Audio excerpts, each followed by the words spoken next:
Hello everyone, welcome to exam on. मैं रोहित विश्वकर्मा। आज जो क्लास 10 मैथ्स है, सीबीएसई मैथ्स है, उसका जो टॉप एमसीक्यू क्वेश्चंस है उसको देखेंगे और देखेंगे कि ये जो क्वेश्चन है मल्टीपल चॉइस क्वेश्चन, ये किस टाइप के क्वेश्चन आते हैं, यानी कि एग्जाम्स में आ सकते हैं, तो उसके बारे में डिस्कस करेंगे। और साथ ही देखेंगे कि कल जो वीडियो उसमें जो चैप्टर का रिव्यू था उसके बारे में थोड़ा मोड़ा डिटेल हो चुका था। तो आज हम चलते हैं, क्वेश्चन देखते हैं, क्योंकि क्वेश्चंस ही हैं। अगर आप क्वेश्चंस प्रैक्टिस करेंगे तभी आप अच्छे नंबर्स गेन कर पाएंगे। तो आइए स्टार्ट करते हैं हमारा जो तो ये जो क्वेश्चंस है टॉप 20 क्वेश्चंस। देखिए जो रियल नंबर है इसके में दो पार्ट आएंगे क्योंकि 20 क्वेश्चंस इसमें होंगे, 20 क्वेश्चंस नेक्स्ट वीडियो में होंगे। तो ये जो क्लास 10 मैथ्स है चैप्टर आपको पता है रियल नंबर चल रहा है, यानी चैप्टर 1। और इसके जो टॉप 20 क्वेश्चन हैं आइए उसको देखते हैं। तो हम क्वेश्चन नंबर 1, इसमें देखिए मैं इसके साथ काफ़ी डिटेल में चर्चा करूँगा, तो आपको बताना है। क्वेश्चन नंबर 1 देखिए क्या, द डेसिमल फॉर्म ऑफ 129/2 की पावर 2 5 की पावर 7 और 7 की पावर 5 इज। यह टर्मिनेटिंग होगा कि नॉन टर्मिनेटिंग, नॉन रिपीटिंग या नॉन ऑफ दीज। तो इसका जो सही ऑप्शन होगा वो होगा नॉन टर्मिनेटिंग, नॉन रिपीटिंग। क्यों?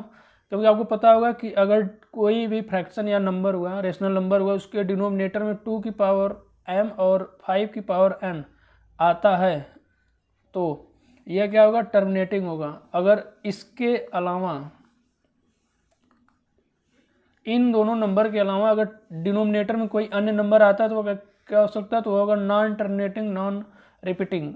तो इसमें आपको दिख रहा होगा डिनोमिनेटर में 2 की पावर 2, 5 की पावर 7 और 7 की पावर 5। यह देखिए इसमें आपको दिख रहा है जो 7 की पावर 5 ये एक्स्ट्रा आया, तो इसलिए यह जो हमारा डेसिमल एक्सपेंशन है यह इसके कारण, इतने के कारण जो हमारा डेसिमल एक्सपेंशन वो नॉन टर्मिनेटिंग, नॉन रिपीटिंग, यानी ना तो ख़त्म होगा, यानी कि डेसिमल के बाद यह ना तो ख़त्म होगा और ना ही रिपीट करेगा। समझ गए? तो ये नॉन टर्मिनेटिंग, नॉन रिपीटिंग। तो यार आज क्वेश्चन नंबर 1, आज का क्वेश्चन नंबर 1। अब बात करते हैं क्वेश्चन नंबर 2 की। तो SCF ऑफ 8, 9, 25 इज। अब बताइए आप SCF क्या होगा। पहले तो बात करते हैं SCF क्या होता है। SCF का अगर फुल फॉर्म देखेंगे तो हाईएस्ट कॉमन फैक्टर। ये जो हाईएस्ट कॉमन फैक्टर होता है इसका मतलब क्या हुआ, इसको हिंदी में आपको पता होगा क्या बोलते हैं, महत्तम समापवर्तक बोलते हैं इसको। तो SCF यानी कि ऐसा बड़ा से बड़ा नंबर जो इन जो तीनों नंबर दिए गए इनको पूरी तरह से डिवाइड कर सके, यानी कि ऐसा नंबर जो इन तीनों नंबर को डिवाइड कर सके। तो आपको दिख रहा होगा 8, 9, 25। अब आप देखेंगे ध्यान से तो ये 8 हुआ, इवन नंबर है, 9 ऑड नंबर है, 25 भी ऑड नंबर है, और इनमें कोई कॉमन फैक्टर नहीं दिखेगा। कॉमन फैक्टर इसमें से 8 है, 8 से कट जाएगा लेकिन 9 नहीं कटेगा, 25, यानी इनमें जो कॉमन फैक्टर हुआ बस 1 है। तो इसका जो सही ऑप्शन होगा वह होगा 1, यानी कि SCF ऑफ 8, 9, 25 इच। तो इसका सही आंसर 1 है क्योंकि यही इसका कॉमन फैक्टर है, कॉमन फैक्टर इसका यही है। तो अब बात करते हैं अगले क्वेश्चन की। इसका जो नेक्स्ट क्वेश्चन है ये देखिए, which of the following is not irrational. इसमें से इरेशनल नंबर कौन सा नहीं है, यानी इन चारों ऑप्शंस में से जो इरेशनल नंबर कौन सा नहीं, तो हम सबको एक बार दिखा देंगे। तो यह 2 -√3, इसमें मल्टीप्लाई हुआ है 2 का। अब देखेंगे अगर इसमें मल्टीप्लाई करेंगे, इसमें करेंगे, फिर एक बार इसमें करेंगे, तो यह 2 2 जा 4 हो जाएगा, -2√3। यह कैसा नंबर है, तो यह इरेशनल नंबर है, यह भी इरेशनल है। इसको देखेंगे अगर, तो इसमें जब 2 का मल्टीप्लाई करेंगे अंदर करेंगे तो 2√2 प्लस 2√3 आएगा, यह भी इरेशनल नंबर है। इसको करेंगे तो यहाँ पर आप अगर थोड़ा सा ध्यान लगाएंगे तो आपको यहाँ पर एक आइडेंटिटी दिखती हुई नज़र आएगी, a + b एक ब्रैकेट में और a - b एक ब्रैकेट में, यानी कि इसका जो आइडेंटिटी होता है ये आप लोग पढ़े होंगे, क्लास 8 में है, क्लास 9th में भी मिल जाए, क्लास 10th में भी है। ये होता है a² - b²। अगर इसका देखेंगे तो यह √2 का स्क्वायर -√3 का स्क्वायर, यानी कि यह 2 हो जाएगा -3, यानी कि इसका जो आंसर -1 होगा, जो कि एक रेशनल नंबर है। तो इसका जो सही आंसर होगा वह होगा C। और ये अभी देखिए रेशनल नंबर है क्योंकि D वाला देखेंगे तो इसमें अगर आप डिवाइड करेंगे तो 7 को हम लिख सकते हैं √7 इंटू √7। तो ये √7 से √7 कट गया, बचा क्या 2/√7। तो इसका जो सही ऑप्शन है वह सी है। और चलते हैं नेक्स्ट क्वेश्चन की तरफ। क्वेश्चन नंबर 4 है the product of rational and irrational is. देखिए कोई भी नंबर हुआ इसका हम एक एग्जांपल देख लेते हैं। तो इसका जो आंसर होगा क्या होगा। तो अगर आपको जो क्वेश्चन न समझ में आए तो आप छोटा सा एग्जांपल ले लीजिए, उसको सॉल्व करिए, उसके बाद ही टिक लगाइएगा। तो आपको दिख रहा है प्रोडक्ट ऑफ रेशनल मान लेते हैं 2 रेशनल हो गया, इरेशनल नंबर मान लेते हैं हमारा √3। तो इसका जो प्रोडक्ट होगा 2√3, यह जो कि यह कैसा नंबर है, तो यह है इरेशनल नंबर। तो इसका जो आंसर होगा वह होगा इरेशनल नंबर, यानी कि ऑप्शन नंबर बी इसका सही है। अब आगे चलते हैं। तो क्वेश्चन नंबर 5 क्या है, the sum of rational and irrational number. देखिए कभी भी अगर रेशनल नंबर है और इरेशनल नंबर, उसका सम हमेशा इरेशनल होता है। क्यों, हम एक एग्जांपल देख लेते हैं, छोटा सा मान लेते हैं, वही एग्जांपल लेंगे 2 + √3। यह कैसा नंबर है, तो यह जो नंबर है यह इरेशनल नंबर है। हम कभी भी अगर रेशनल नंबर में इरेशनल नंबर ऐड करें या माइनस करें, कभी भी रेशनल नंबर में अगर हम जो रेशनल नंबर है अगर उसमें से हम कभी भी रेशनल नंबर में कभी भी इरेशनल नंबर प्लस करें या माइनस करें या मल्टीप्लाई करें, तो यह हमेशा इरेशनल नंबर हो जाता है। तो इसका जो सही ऑप्शन होगा वह इरेशनल होगा। और क्वेश्चन नंबर 6 कौन सा है, question number 6 the product of 2 different irrational number is always. देखिए कभी भी 2 डिफरेंट इरेशनल नंबर का जो प्रोडक्ट होता है वह क्या होगा, डिफरेंट दिया तो इसका भी आंसर इरेशनल होगा। अगर डिफरेंट ना होकर सेम दिया होता तो इसका जो आंसर होगा, जैसे आप ले लीजिए √2 हुआ, इसमें मल्टीप्लाई कर दिए √3 का, तो आंसर होगा हमारा √6। अब देखिए ये डिफरेंट, ये अलग है, ये अलग है। अगर सेम लेंगे √2 इंटू √2, तो इसका आंसर क्या होगा √4, यानी कि आंसर होगा 2। इसको आप डायरेक्ट भी लिख सकते हैं, यानी यह कैसा नंबर है, तो यह है रेशनल। लेकिन यहाँ पर हमारा जो ऑप्शन में जो क्वेश्चन में दिया 2 डिफरेंट दिया, यानी कि इसका जो आंसर होगा वह होगा इरेशनल।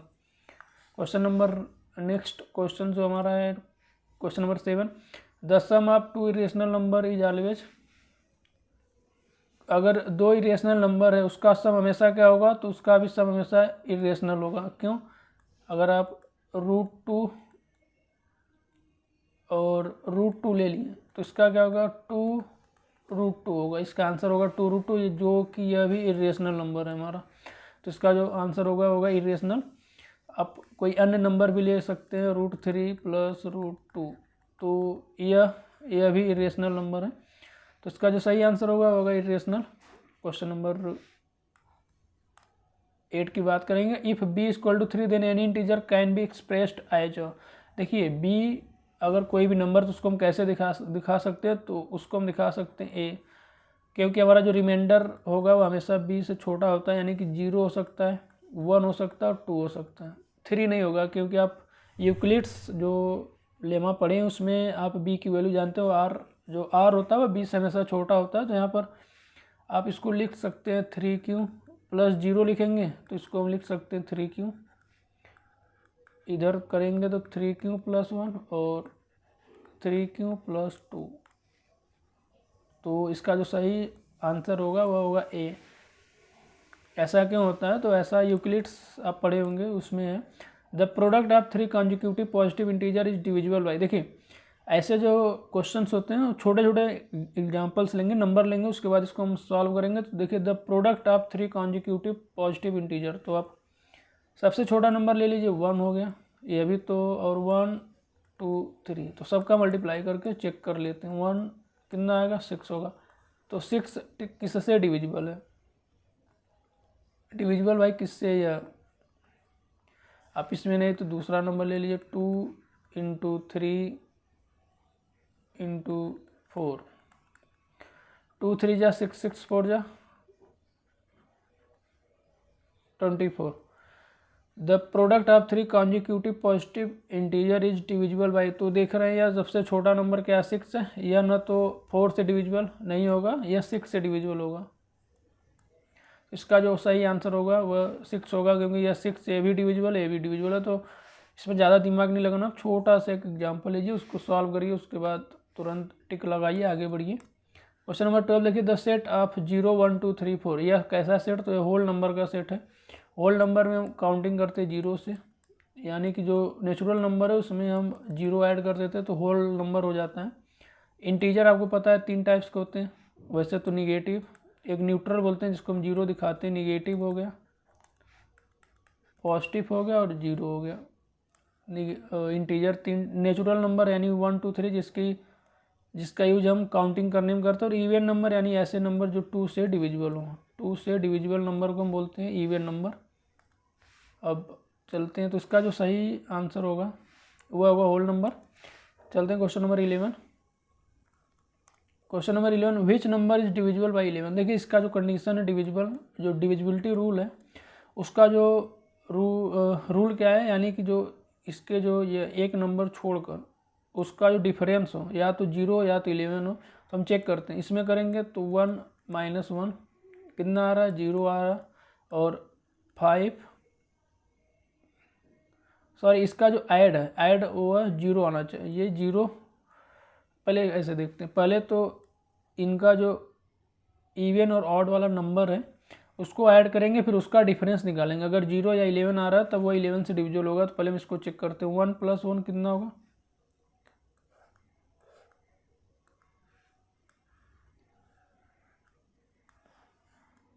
तो यहाँ पर इसको चेक करेंगे, 1 + 1 कितना हुआ? 2 हुआ, और 5 + 6 कितना हुआ? 11 हुआ। अब इसका डिफरेंस निकालेंगे तो -9, यह 11 से डिविजिबल नहीं है। इसको देखेंगे सेकेंड वाला, तो 1 + 4 कितना हुआ? 5 हुआ, सॉरी 1 + 5 यानी कि यह 6 हुआ, और 4 + 2 यह कितना हुआ? तो यह 6 हुआ। अब इसका डिफरेंस निकालेंगे, 6 - 6 कितना हो रहा है? 0, यानी कि यही आंसर हमारा है बी वाला। अब नेक्स्ट क्वेश्चन की बात करेंगे। Question number 12, LCM of the given number x and y where y is multiple of x is given. तो इसका जो आंसर होगा, एलसीएम बताना हमको x और y का, जबकि where y is multiple of x is given number, तो इसका जो आंसर होगा वो होगा y। क्यों? कोई नंबर ले लेते हैं, मान लेते हैं हम ले लिए 3, और इसका ले लिए 6। अब LCM of the given number x and y where y is multiple of x। अब देखिए 6 क्या है? वह 3 का मल्टीपल है, जो 6 है वह 3 का मल्टीपल है, तो उसका एलसीएम क्या होगा? हमेशा 6 होगा। यानी कि इसको आप ऐसे समझिए, जो 6 है वह 3 का मल्टीपल है कि नहीं है? तो यानी y हम जो होगा वह x से बड़ा होगा, और x का मल्टीपल y है, तो इसका जो आंसर होगा वह y होगा। क्योंकि इसमें आप समझ सकते हैं, एक नंबर 3 ले लिए और यह 6 ले लिए, तो इसमें आप देख रहे हैं कि 6 जो है 3 का मल्टीपल है, तो इसमें जो एलसीएम होगा वह 6 होगा। आप ऐसे नहीं समझ सकते तो एक एग्जांपल और ले लेते हैं। जैसे मान लीजिए 4 ले लिए और 12 ले लिए, तो इसमें आपको दिख रहा है 4 जो है वह 12 का मल्टीपल है, सॉरी 12 जो है वह 4 का मल्टीपल है। 4 तो 12 का फैक्टर है, यानी कि 12 जो है 4 का मल्टीपल है, तो इसका जो एलसीएम होगा हमेशा 12 होगा। आते हैं नेक्स्ट क्वेश्चन पर। तो the largest number that will divide 398, 436 and 542 leaving remainder 7। देखिए क्वेश्चन में ट्रिक है, जब भी लार्जेस्ट मिले तो क्या करेंगे? लार्जेस्ट के लिए तुरंत आप एचसीएफ निकालेंगे, लार्जेस्ट के लिए हमेशा एचसीएफ निकालेंगे। अगर लोवेस्ट मिले तो उसके लिए आप हमेशा एलसीएम निकालेंगे। तो सबसे पहली बात तो यह दिया रिमाइंडर बचना चाहिए हमको इतना।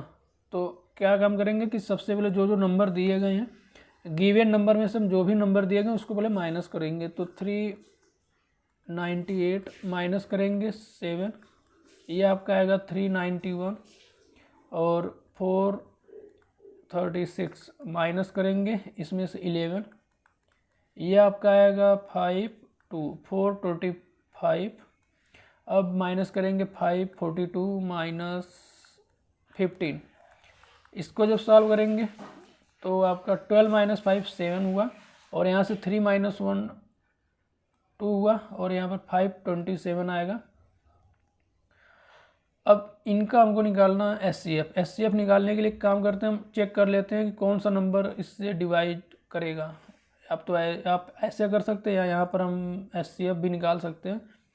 तो देख लीजिए हम कैसे निकाल रहे हैं। 391 डिवाइड करेंगे 425 से तो जाएगा 1 टाइम्स, ये 1 टाइम्स गया, बचेगा कितना 4 बचा और 12 - 9 बचा 3। अब इसमें करेंगे हम 391 में डिवाइड करेंगे किसका 34 का, तो 1 टाइम जाएगा 34, यह बचा 5, कितनी टाइम्स गया 1 टाइम्स।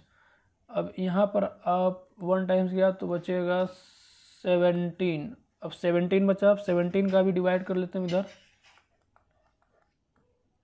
34 में, तो 17 2 जा 34, ये कट गया।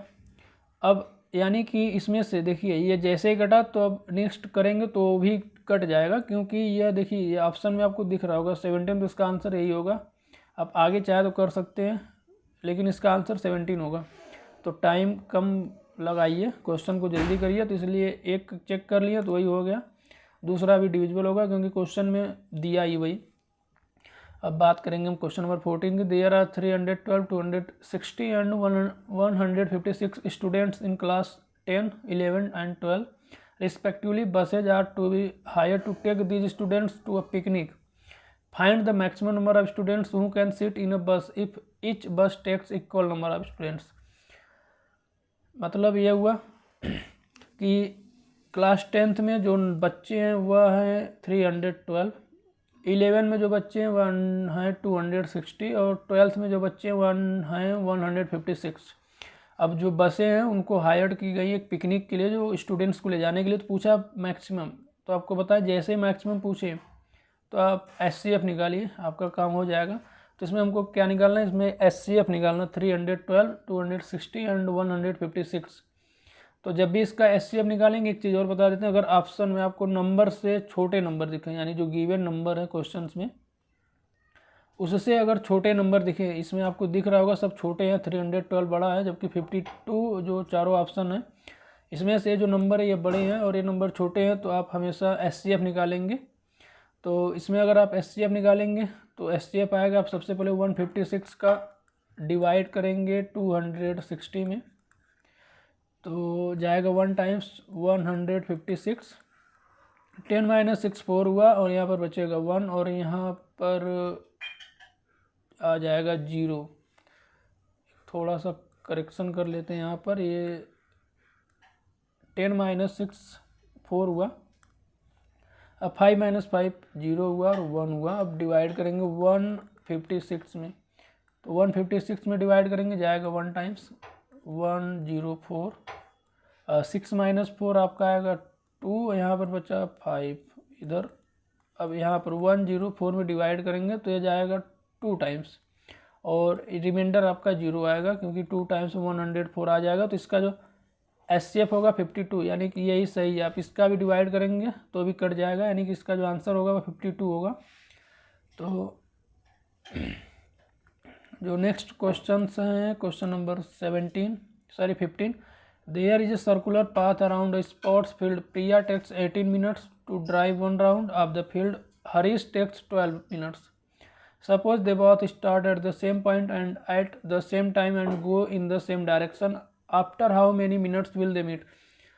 ऐसे क्वेश्चंस जब भी मिले आपको तो आपको एक काम करना है, जैसे भी अगर कोई भी सर्कुलर पाथ हुआ वहाँ पर एक पॉइंट से अगर दौड़ना शुरू करते हैं तो क्वेश्चन पूछता है कि वे कितने मिनट बाद या कितने किलोमीटर पर वे एक प्लेस पर मिलेंगे। तो ऐसे क्वेश्चंस में हमेशा हम क्या निकालते हैं, तो एलसीएम निकालते हैं। ऐसा जो क्वेश्चन है इसमें हम हमेशा एलसीएम निकालेंगे और हमारा आंसर जो होगा वो सामने होगा। तो इसका हम एलसीएम निकालेंगे, इसका एलसीएम आपको निकालना पड़ेगा। तो देखते हैं इसका एलसीएम आता कितना है। सबसे पहले इसको हम रफ करते हैं। तो यहाँ पर एलसीएम देखिए 18 हुआ और 12 हुआ। तो एलसीएम निकालने से बढ़िया आप ये जो दोनों नंबर हैं ऑप्शन उठाइए, उसमें देखिए कौन से नंबर किससे मतलब दोनों नंबर से कट जाएं ऐसे नंबर।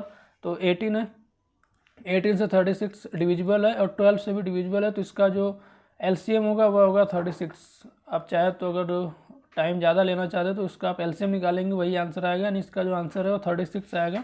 तब थोड़ा सा सूझबूझ दिखाइए और इसका डिवाइड करिए, अगर कट जा रहा है तो इसका आंसर होगा। और question number 16, express 98 as product of its prime. तो ऐसे क्वेश्चंस के लिए आसान है, वही प्राइम फैक्टर निकालना है, छोटे बच्चों का काम है। तो 2 से करेंगे, 2 4 जा 8, 2 9 जा 18। अब 7 से कटेगा तो 7 7 जा 49, यानी कि 2 × 7 स्क्वायर। इसका जो ऑप्शन सी सही है, इसको आप देख भी सकते हैं, निकाल भी सकते हैं। और क्वेश्चन नंबर 17 देखिए, 3 फार्मर्स है 490 kg, 588 kg and 882 kg of wheat respectively. Find the maximum capacity of a bag so that the wheat can be packed in exact number of bags. अब देखिए, सबसे बढ़िया ट्रिक इसमें मैक्सिमम दिया है, तो आपको पता है कि जैसे ही मैक्सिमम आएगा, मैक्सिमम आने के बाद जो हमारा, हम क्या निकालने की कोशिश करेंगे, तो हम निकालने की कोशिश करेंगे SCF, क्योंकि वही हमारा आंसर है। अगर आप ऐसे नहीं समझ पा रहे तो आप ऑप्शन में देखिए, ऑप्शन में आपको दिख रहा होगा 490 kg, 58 बड़े बड़े नंबर, लेकिन ऑप्शन में सब छोटे छोटे नंबर हैं। तो इसका हमको निकालना है क्या, SCF। तो SCF निकालेंगे 490 kg, 588 kg, 882 kg। तो SCF निकालते हैं यहाँ पर, 490 kg का डिवाइड करेंगे 588 में, 1 टाइम जाएगा,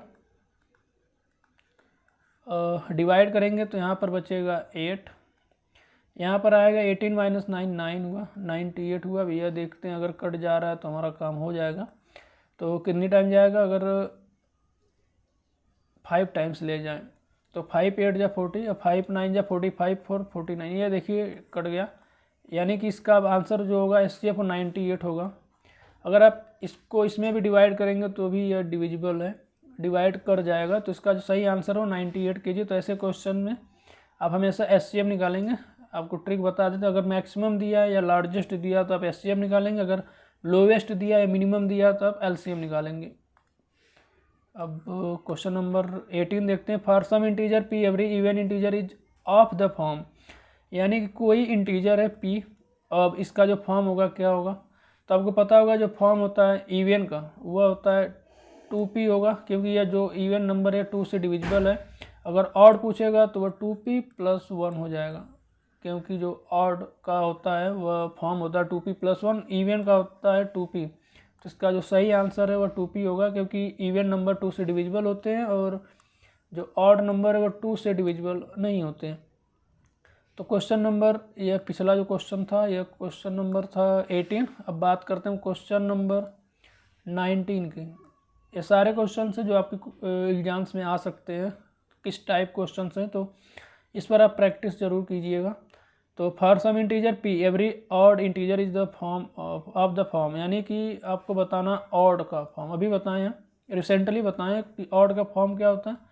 तो 2P + 1 आप देख लीजिए, जैसे मान लीजिए आपको 5 दिख रहा है, ये आपको पता है ऑड है, तो इसको हम लिख सकते हैं 2 × 2 + 1। 3 आपका ऑड है, 2 × 1 + 1, तो यह क्या है, यह ऑड है, तो इसका जो सही आंसर है वह 2P + 1 है। और इवन का आपको पता है 2P होगा या 2 की हो सकता है, कुछ भी हो सकता है, लेकिन उसमें 2 मल्टीप्लाई अवश्य करेगा, और अगर ऑड है तो 2P + 1 अवश्य होगा। 20 क्वेश्चन नंबर 20 है, m² - 1 is divisible by 8 if m is. अब यह आपको डिविजिबल करना 8 से, तो यह कब हो सकता है, देखिए 8, अब इसको इस क्वेश्चन को समझिए, 8 क्या हमारा इवन नंबर है, इवन यानी कि इसमें से 1 माइनस हो रहा है, तो अगर इवन में से -1 करेंगे तो यह हो जाएगा ऑड, थोड़ा सा ध्यान दीजिए, ऑड में से 1 माइनस करेंगे तो यह हो जाएगा इवन, क्योंकि एक एक नंबर का ही खेल है। तो इवन, तो यहाँ पर हमको ऐसा नंबर चाहिए कि इसका स्क्वायर करें, यह हमारा क्या बन जाए पूरा, यह जो m² आना चाहिए वो आना चाहिए हमको आना चाहिए ऑड, और उसमें सब माइनस करेंगे 1, तभी हमारा बनेगा इवन, और इवन ही नंबर होगा 8 से डिविजिबल। तो यहाँ पर हम लेंगे ऑड नंबर, यहाँ पर कोई भी ऑड नंबर होगा हमेशा, आप नहीं तो चेक कर सकते हैं, कोई एग्जांपल एक ले लेते हैं छोटा सा।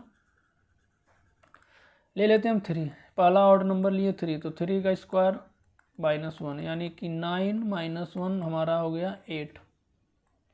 अब ले लेते हैं 5, तो 5 स्क्वायर -1, 5 5 जा 25 -1 यानी कि 24।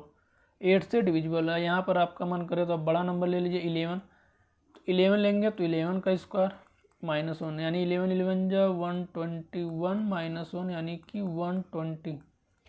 8 से डिवाइड करेंगे तो 8 1 जा 8 और 8 4 जा 40, 8 5 जा 40 यानी कि यह भी डिविजिबल है। तो आप समझ गए यह हमेशा ऑड इंटीजर होगा। तो एक क्वेश्चन थे जो 20 क्वेश्चंस थे, ये अच्छे अच्छे क्वेश्चन जो कि एग्जाम्स में आ सकते, तो आप लोग इस पर प्लीज़ प्रैक्टिस करिए, घर पर है क्योंकि जो डेट शीट आ चुकी एग्जाम्स की, तो आप लोग तैयारी कीजिए। और नेक्स्ट वीडियो में हम फिर से जो मोस्ट इम्पॉर्टेंट जो 20 क्वेश्चन है उसको लाएंगे। तो आप लोग बने रहिए वीडियो को और चैनल को सब्सक्राइब करिए, शेयर करिए, क्योंकि हम जो एग्ज़ाम से पहले आपका जो कोर्स है उसको कंप्लीट करा देंगे। तो तब तक के लिए धन्यवाद।